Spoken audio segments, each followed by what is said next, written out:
Welcome to All Things Moore County, Moore County's weekly radio show, highlighting the many facets of the Sandhills. That includes real estate, lifestyles, community, and neighborhood. And now, from 4 Properties, here's your host, Bill Sahadi. Welcome and good morning to the talk show, All Things Moore County. We are in full swing with the Christmas season.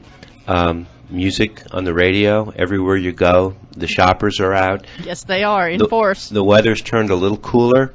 Finally. Finally. And we're going into one of the most exciting and important times of the year.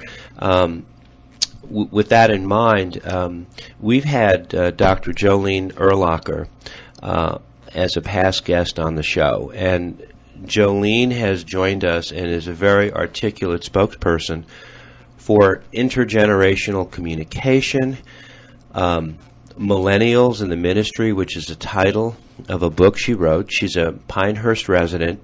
She travels quite a bit, speaking at different meetings across the country. And if you go to her website, leadingtomorrow.org, you'll see that she's got a pretty aggressive schedule.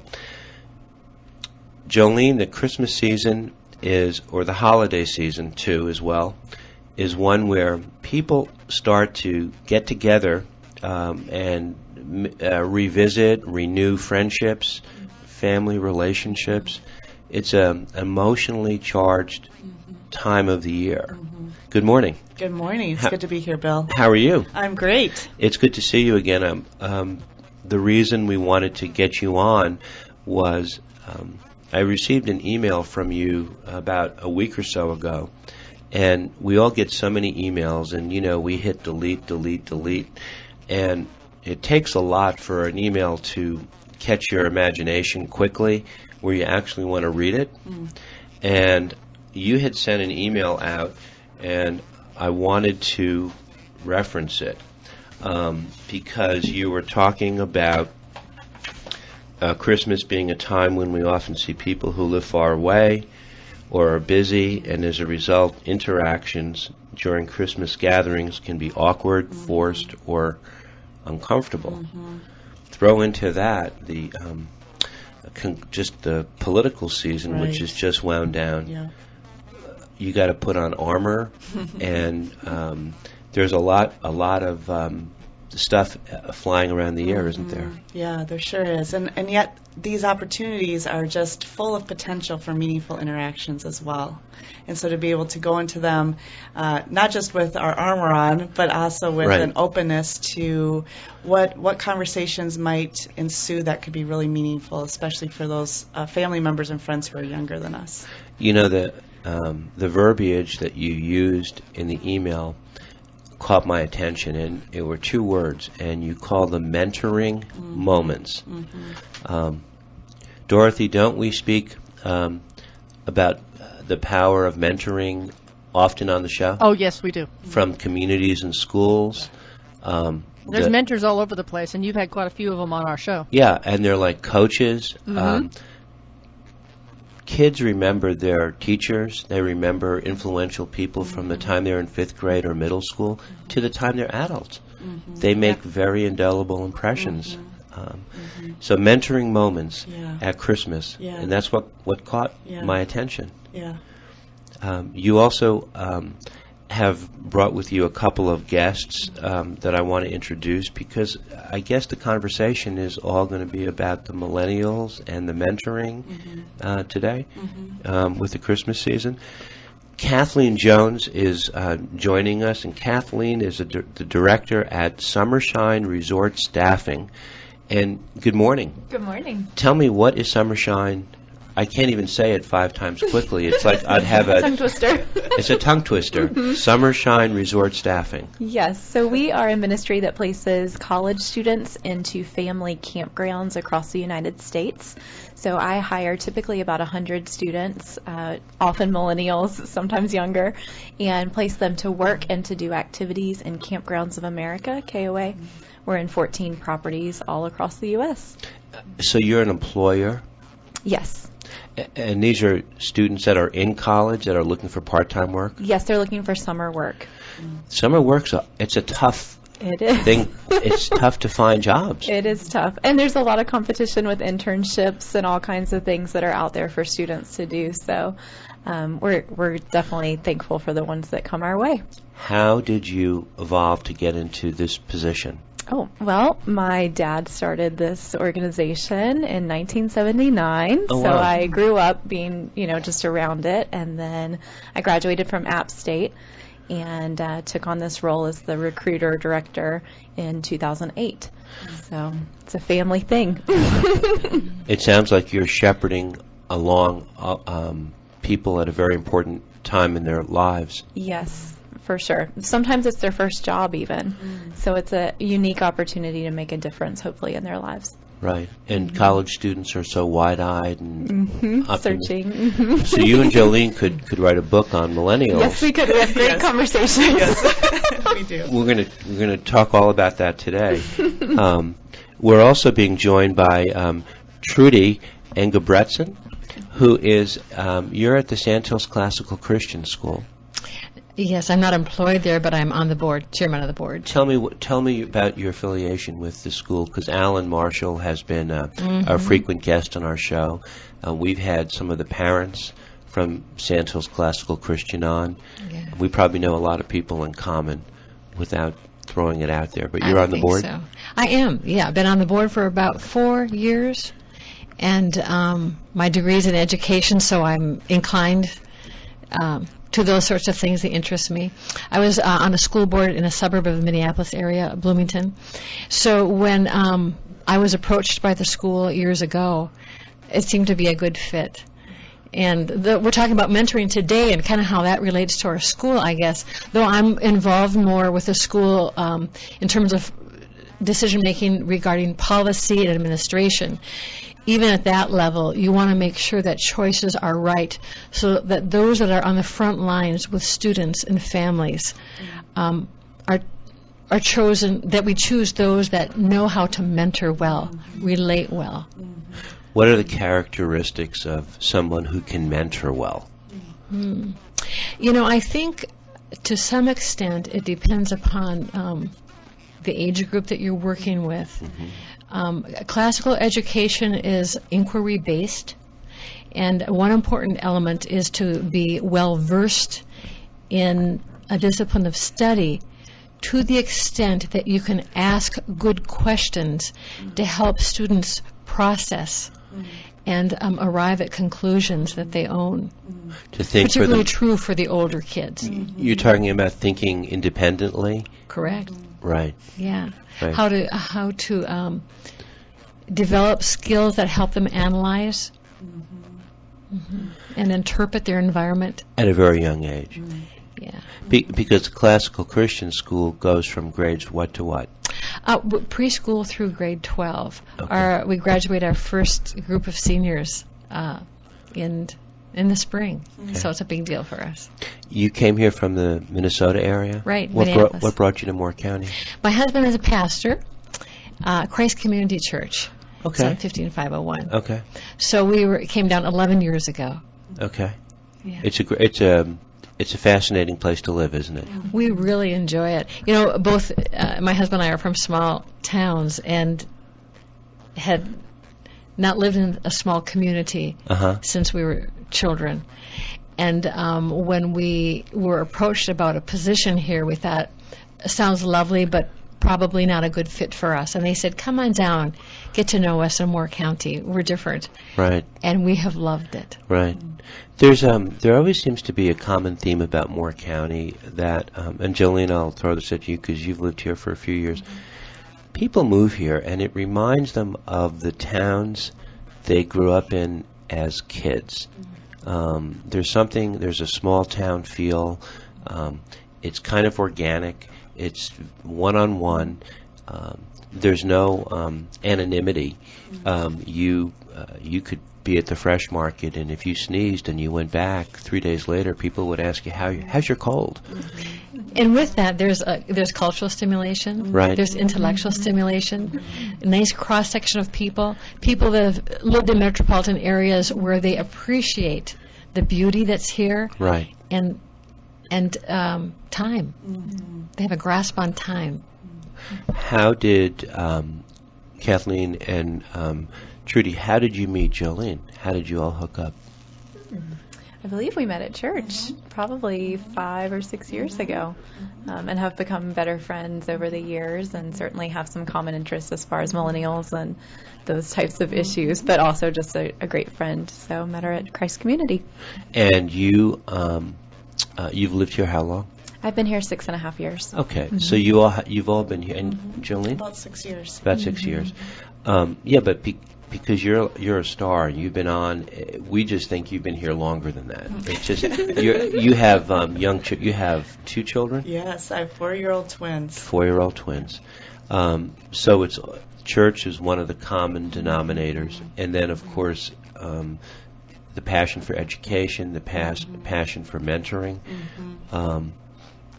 You bring a different dynamic. Because it's not just the children. We're talking also about the age group for millennials would be from what to what? Well, right now millennials are roughly 20 to 35, and so even now a lot of college students are what we call Generation Z. There's several terms out there used for this younger generation. But very quickly, we're starting to, start to focus on a need to focus on this next generation, Generation Z, I'm going to call them, which is roughly 5 to 20. So, and what Trudy's sharing about, what we need in teachers is really consistent trait. Those people who can ask good questions and help young people process. I think that's a really important trait in mentoring across these 2 critical generations, millennials as well as Generation Z. So I think there's some similarities there. And Moore County is loaded with baby boomers. And in the workplace, we all come across, we all interact.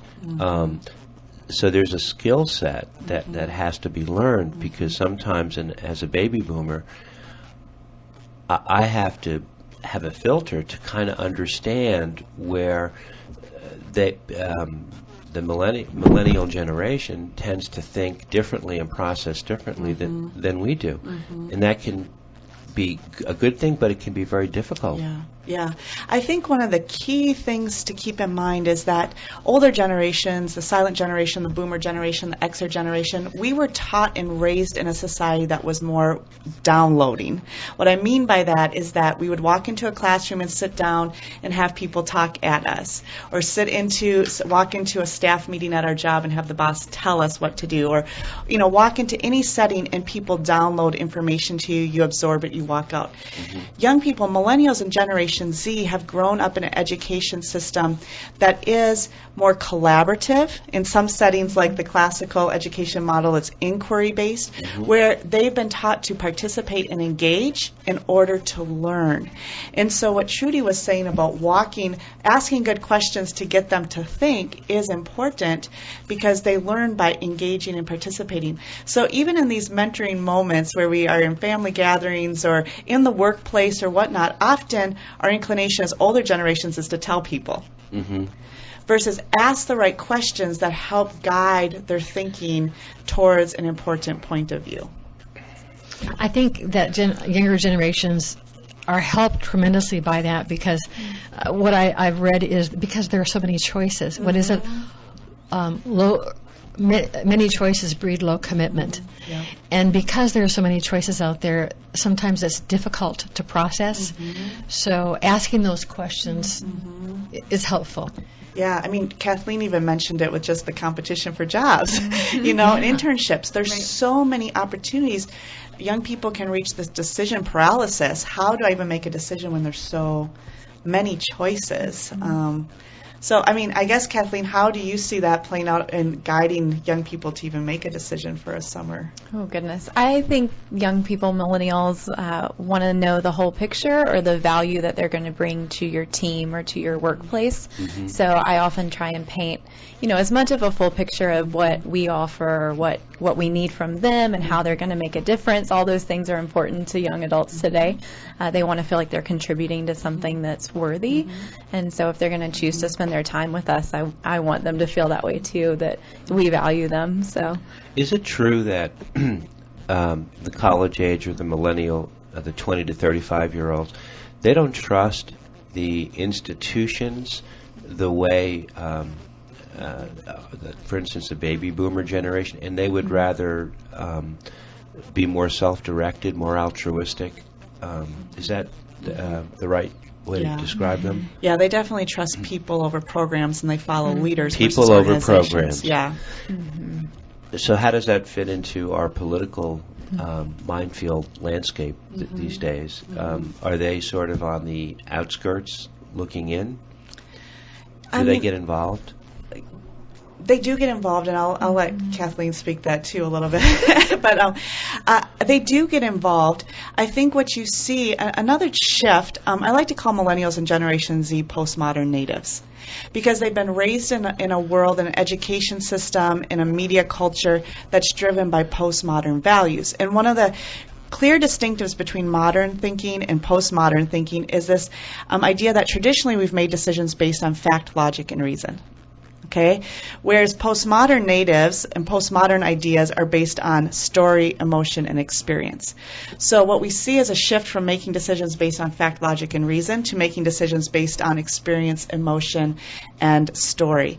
And so those entities, whether it's political people, whether it's a political agenda, whether it's a workplace, whether it's a family member who can appeal to emotion and experience and story, is going to have a much better a chance at convincing or attracting a young person's perspective. Everyone that is going to have multi-generational gatherings this Christmas, we all need to wear our sneakers this Christmas season. We'll be right back. This is All Things Moore County. In the middle of our street, our house. In the middle of our house, it has a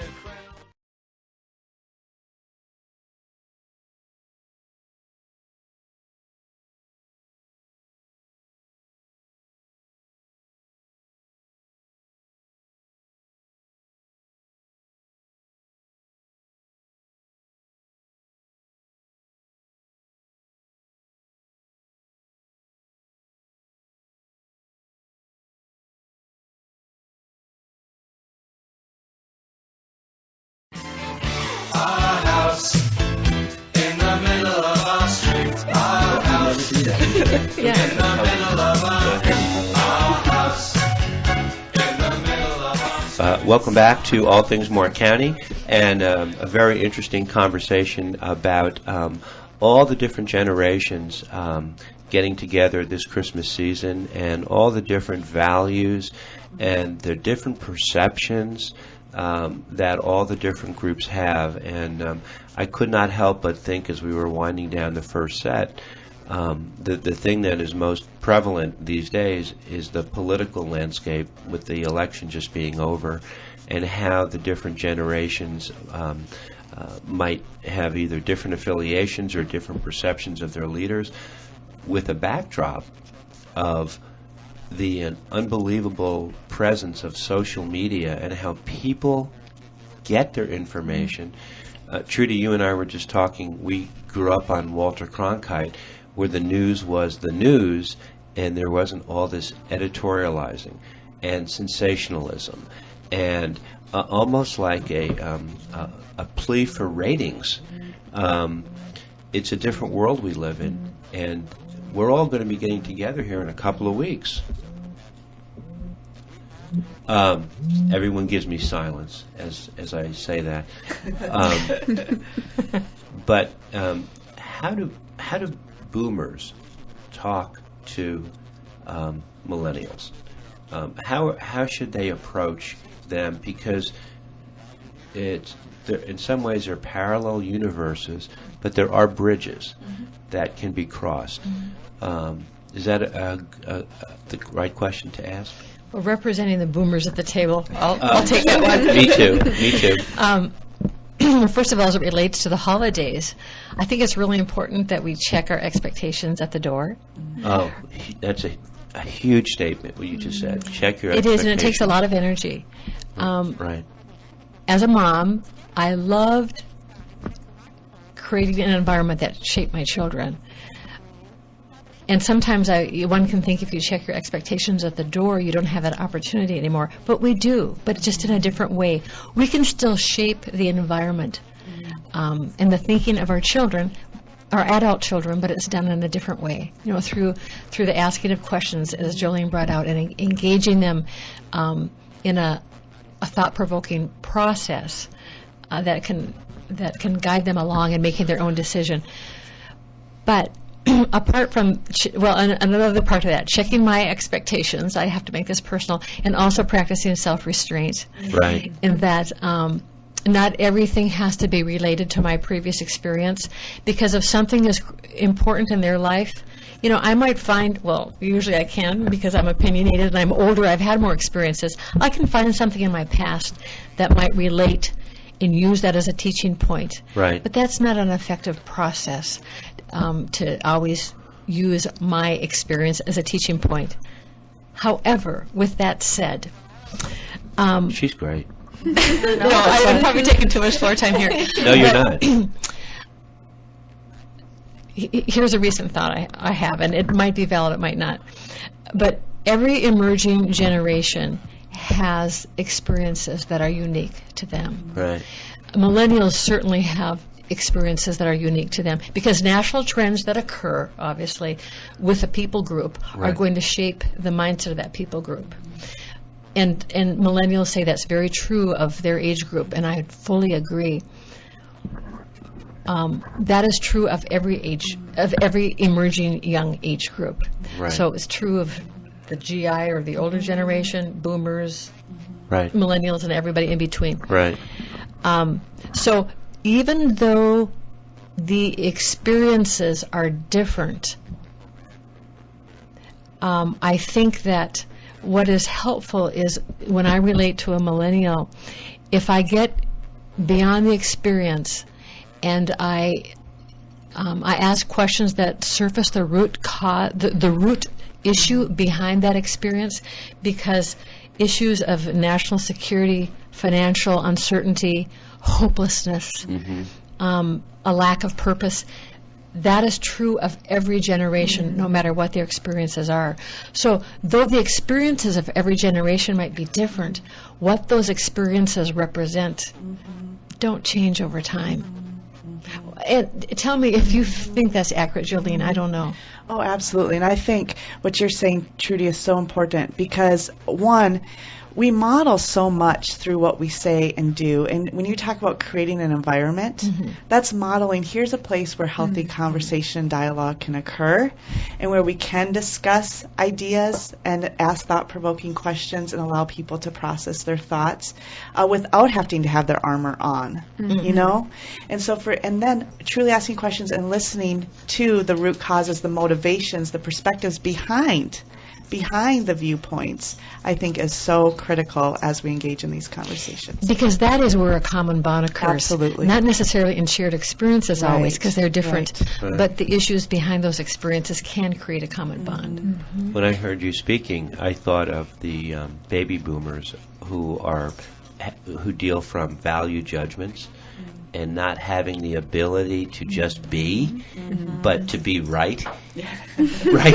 Yes. And that's the way we were brought up, and maybe our patience isn't as great as it should be so that we can be truly listening and just not to be right or to be wrong, but to just be. And how you get to that state is, it's easy to be said, but it's hard to do. It is. And very hard. in my personality, I'm kind of a fixer, but so I have to tell myself that by asking the questions and leaving the subject open-ended with no conclusion, Right. that is a part of the solution. Right. And I can just relax on that. Yes, I think you nailed it Catherine? from a millennial perspective. I think we are craving open conversations with those that are older than us, and rarely do we have those conversations because often opinions just come out and then everyone's all heated and it gets, everyone just sort of closes down.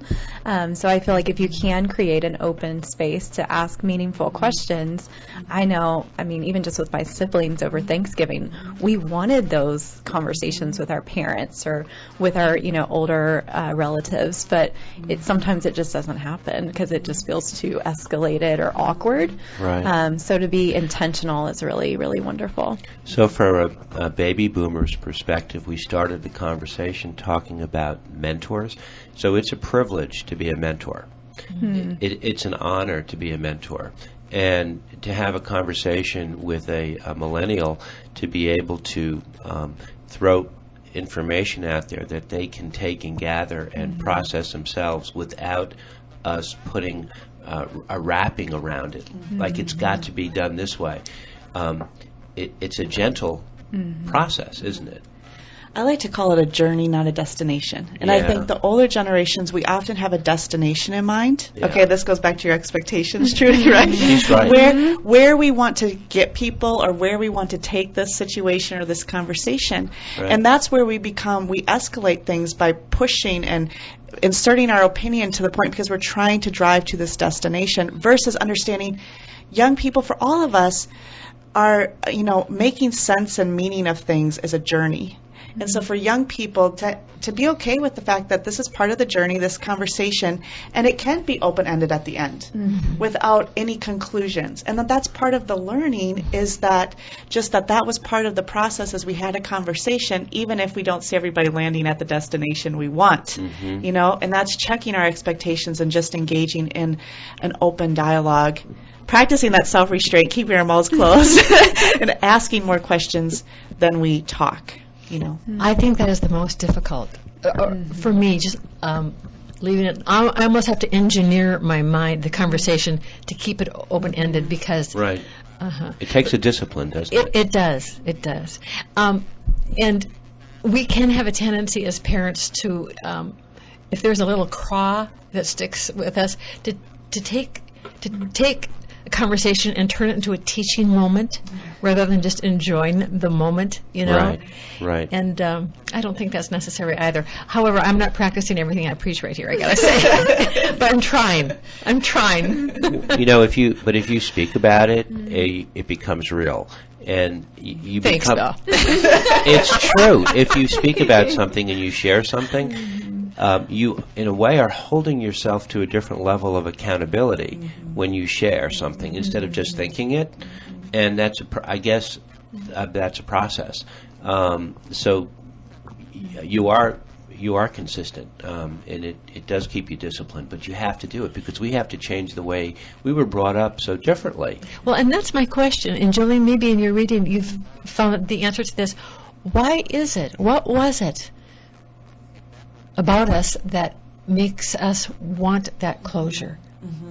Do you think? Well, I think there's a couple things. I think that traditionally we've been taught to pursue the right answer. Yeah, right? That science, we were brought up in this time when science and logic, if we really study and understand something, we can get to the right answer. And once we know the right answer, we have a responsibility to perpetuate that answer. So that has been more of the traditional worldview that's been predominating, and now we're in this season of kind of deconstructing and asking questions and being more open. But so to step out of this world where you needed to pursue the right answer and then be faithful to that right answer into this world where we're exploring and discussing is a really hard transition. And though the end result might take, see, I'm still solution focused here, though the end result might take twice as much time, there's a greater ownership when someone finally arrives at a decision, which is a beautiful thing. Yeah, it is. Yeah, it really is. So, and I think, again, going back, Trudy, I just want to reiterate the point that you made. I think creating spaces in our family gatherings to just have that conversation and it be a safe place where young people don't feel like ideas are getting stuffed down their throats is really critical. How does that, how do you take all that into account as a mother in the way you speak with your 4-year-olds? That's a great question, Bill, and one of those things that I wrestle with every day. Right. Because it is, I think, again, it goes back to what Trudy was saying about different stages. Concrete development stage versus the abstract thinking stage, which they get to later on. I think you approach it a little bit differently, But you are mindful every time you're opening your mouth around your girls and how they process. Yes. Yes. And do you feel like do you walk away when you said, I've had a good conversation with them where they're independently thinking for themselves and processing, and I didn't force them down a certain Yeah. road? Well, more that absolutely, but even more so, I'm often surprised by the questions that randomly come out of their mouths. Right.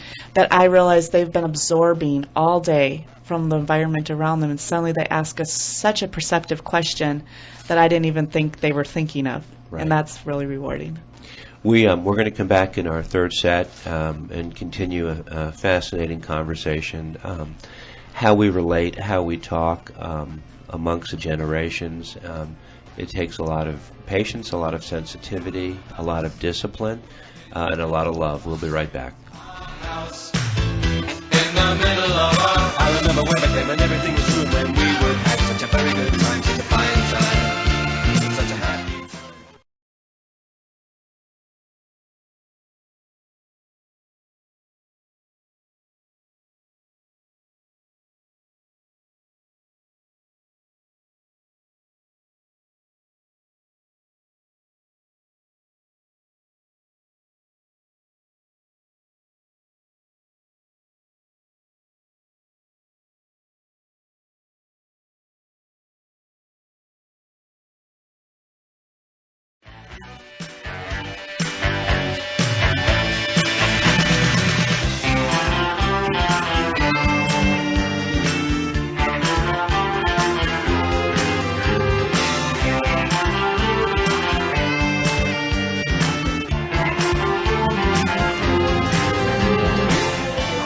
Welcome back.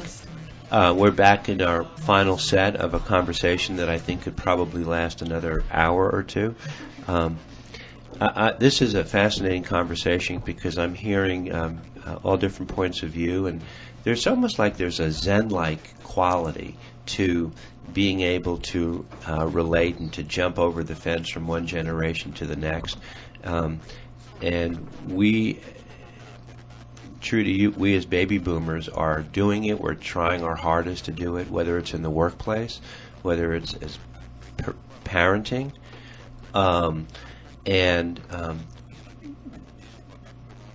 they're almost like a Zen yoga type thing where there's a freedom where you can just be. It's fascinating. We all have these value judgments that we hold these truths to be self-evident because we live them, right? And now all of a sudden we're being challenged to kind of like separate them, put them aside a little bit, and be a receptor, a conversationalist, and like you were intimating, like a blank canvas. In other words, open up the conversation and just stand back and see what happens. One of the end of the year is also a great time to reflect. It's a benchmark. At Christmas, and I look back over this year, and one of the most joyful things that I did this year was I took a young lady. She was 17 years old. To New York. She had never flown.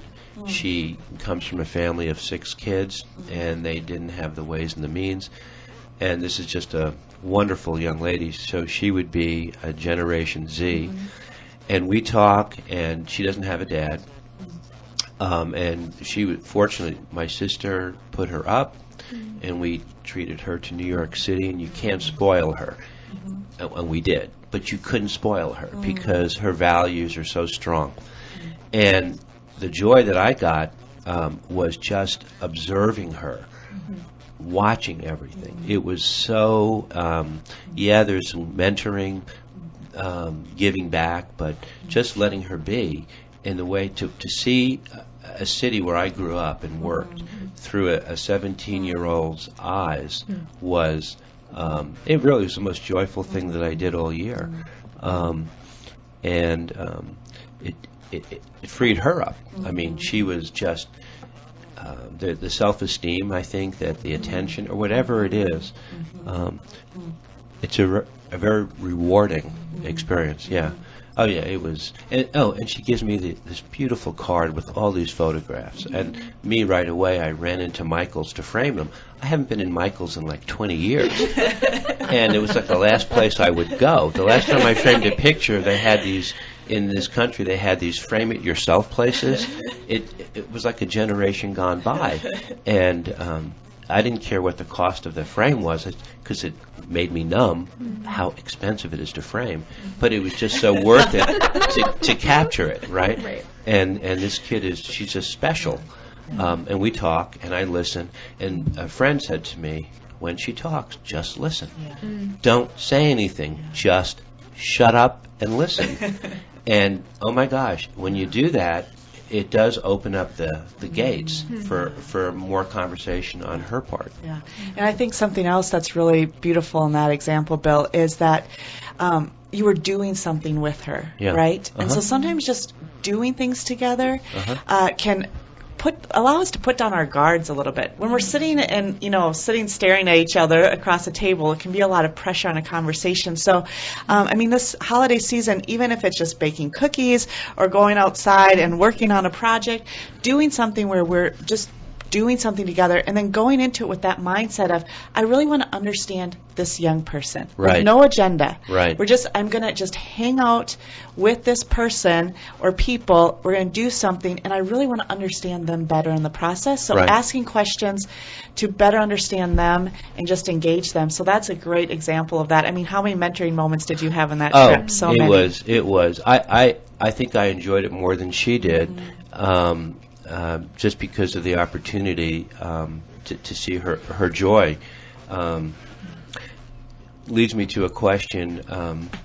Kathleen, you went to Appalachian State, and I heard half of Moore County cheering when you said that.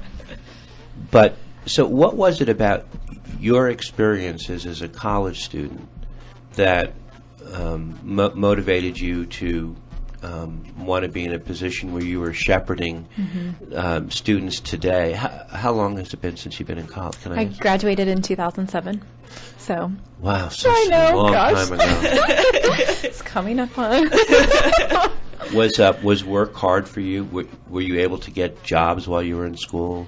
I stayed pretty involved with extracurriculars. So I worked in the summers, but I didn't work during the school year. I was in a sorority and in a Christian fellowship group and took some leadership roles as the years went on. And so I think that actually set me up to have a heart to mentor students and to be in roles where, I can create a safe space for them to come and ask questions or give direction or just listen. Being involved in those different organizations certainly helped shape me to have that heart for students today. It's do you consider it sort of a maternal position that you're in?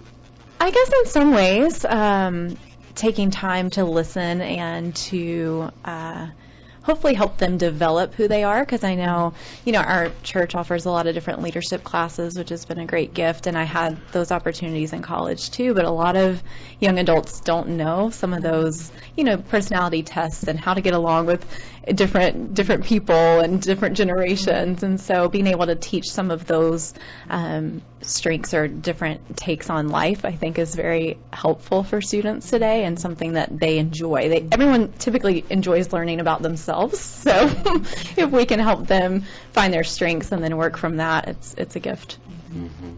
And it's very rewarding. It is. To you. In your church family, you have a lot of younger families with young children. We mentioned Sarah and Jed Klein earlier on, just a fine family. And you see them, they're not your children, but you see them as people that are raising their children, maybe much like your children are raising theirs, and maybe there's a way to better understand their mindset and then to understand your own children's. I don't know. That's true. In fact, I'm a long-distance grandparent, so my kids are a distance away, and it is helpful for me in observing young families within our church, what's important to them, how they go about life, so I can better understand my own kids when we do spend time together. Mm-hmm. Yeah. And how they talk to their children. Mm-hmm. Sweet as can be. Yeah. Are the millennials coming into the church independently, or are they there because of their parents? Independently, and I tell you, Jolene can address that better than I. Okay. let me just say this. I've been gifted to be invited. She kind of organized a group within our church of millennials, have a pilot program, and she let me be a part of that. So, Jolene, I'll let you address that. I think it differs in different contexts and situations, but I think what we're seeing a lot here in our church is that young people are engaging because of relationships that they have with other people in that church. And I think this goes back to really a key value of young people today is relationships versus older generations maybe went to church based on a commitment to an organization a little bit or an institution. No kidding. And we're seeing young people today are not as loyal to an institution or an organization or Right. the church as, representing maybe that, but really to relationships. So when they're engaged in real relationships with people within that church body, that's what's drawing them. Kathleen brought out earlier how in your work with the summer program, individuals wanted to make sure that they were part of a larger purpose.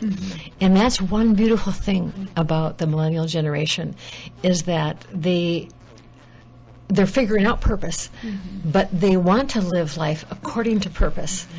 And so they don't just go to church because it's a tradition. They ask the hard questions. And a lot of them don't have the answers. They're kind of there to kick the tires, and they're on a journey. Some of them have made decisions as to what their spiritual values are, and many are there because they're just figuring it out. And the environment there provides latitude for all, which is great. But I admire that quality amongst those young people, that they want purpose, and they intentionally are looking for it, rather than just kind of drift in from experience to experience. And I'll just, Jolene. in speaking with young adults at our church, I hear repeatedly Kathleen and her husband's influence on their lives as being a bridge in building relationships with them. So, Kathleen, just speak to a little bit what you find effective in That's that. very kind. It's true. I would say She's so expressive. Oh, my God. I would say connection is probably huge, and that kind of hits on what both of you said. People want to feel like they are a part of something, and to do that, you really have to get to know people. And so just trying to open your home or ask those questions and have dinner or go out and spend time together is really, I think, for our life group and our millennial group of friends has been really a huge asset to how now we feel connected, or we feel connected at church because we know each other and we're hanging out outside of church. And but it's much emphasis on intentional relationships and working at those, and not just seeing each other on Sunday, but seeing each other during the week or having somebody over to watch TV or whatever. It doesn't have to be anything fancy. It can just be fun. So, and Matt, I think Matt and I see that as not just something we enjoy by hanging out with others, but also a ministry. So. I want to just highlight something else Kathleen Sure. said earlier that I think is really important and can produce some mentoring moment opportunity. And she was talking about, a lot of young adults don't have access to maybe leadership development or understanding of themselves. And what we're seeing in our current culture with kind of a focus on doing versus being, like what am I posting on social media, what's on my resume, that type of thing. Sometimes young people are lacking a true sense of identity of who they are and what they can contribute in a meaningful way. And so I think one of the things we can really do is call out or speak into what we see that young people are really good at. And this can happen in a family gathering, with someone who maybe has an outside perspective who comes in and you're watching your, niece or nephew interact with a younger child and just saying, you're really compassionate, or you're really empathetic, or you're a really good listener, and just really helping reflect back to them the things that you see that they have to offer, talents and gifts that they have is, I think, really critical. I'm fascinated listening to your perspectives because I think sometimes as an employer, and I categorize people in my, as you get older, you become maybe a better or a quicker judge of character, where you can see through the minutia and see if people are transparent. They're either about themselves or they're about, the greater good of everyone. And I look at people in terms of, are they self-generators? Or are they initiators? Are they initiators, or are they more passive? Do they self-generate, or are they looking for like a leader or a dens to join a team. But now it's no surprise to me that in our industry, we have a lot of millennials who actually are more comfortable in a team concept as opposed to the old rugged individualist, which is the generation that I came from. It just makes me feel old. Goodness. But, in job interviews,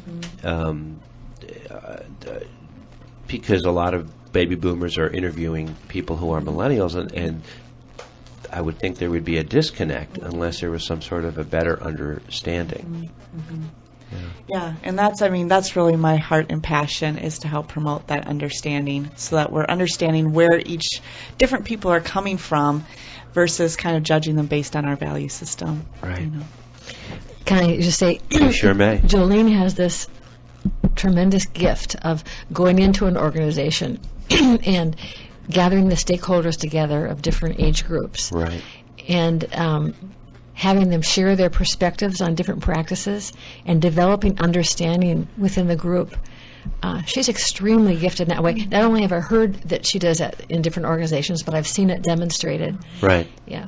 I mean, you have in your church, you have the civic generation, the baby boomers. I'm not even sure I know the names of each generation, but don't they start with the civic at the top? Yeah, or silent or GI, those are other terms for it. And then the baby boomers were born 46 to 64. Right. Xers were 65 to 80. Perfect. Okay. My sister. Okay. So there you have 4 or 5 layers of different listening or different hearing and different ways of communicating, all under the same, especially in a church. Yes. The church is one of the most challenging places to bridge these gaps, because you do have, everything from 0 to 100 in the church body. And tell me about, because you do travel and you do speak, and tell me who you speak to and where you go. In the past month, I've spoken to denominational leaders of a major faith network. I've spoken to a variety of nonprofit leaders. I've spoken to a military group. I've spoken to business leaders. So, that's what's so interesting about this topic, is it truly transcends so many different contexts. So really, I've spoken to a variety of groups. And the interesting thing is that every one of those groups I talk to, most people are finding applications for their families, not just their workplaces, because it truly is an issue that's transcending every context. Yeah. Popular movies capture. You mentioned, I think the last time you were on The Intern. I love The Intern. And you mentioned it, and I watched it, and you were right. It really does capture the schism. Yes. And one of the things that I see that's so critical to intergenerational relationships is humility. And being able to just, like Trudy said, set aside my own expectations and agenda, and just engage in a conversation to truly understand others around me. And unfortunately, young people sometimes have a harder time practicing that, because they're in the stage of life when we're idealistic and we believe we have all the answers, right? We've all been there. When we were 18 or 20, we really thought we knew how the world worked. And so to extend, as older generations, to extend some grace to the younger generation and to practice that humility on our side can really model for them how that can help foster good conversation and relationships. So Cliff Notes version, because we're winding down for Christmas, be peaceful and listen. Is that good advice? Yeah, and I think model. Thank God for Cliff Notes. Yes, model the attitudes and behaviors that are going to help them engage in good relational interactions around difficult topics. It's great advice. Christmas is a couple of weeks away. This was really a fascinating conversation. Jolene, if people want to read a little bit about you, they can go to your website, leadingtomorrow.org, and they can follow you as where you're going. We hope to have you back again. Trudy, it was a pleasure to have you. Likewise.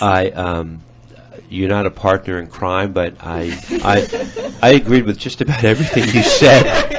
We're growing old together, Bill. I couldn't help it.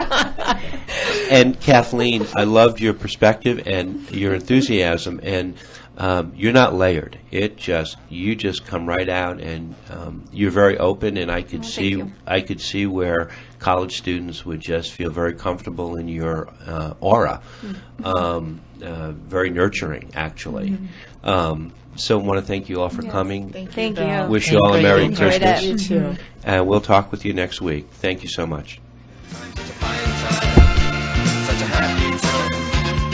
And I remember how we played, simply waste the day away, then we'd say nothing would come between us. To dream of marvelous is Sunday best.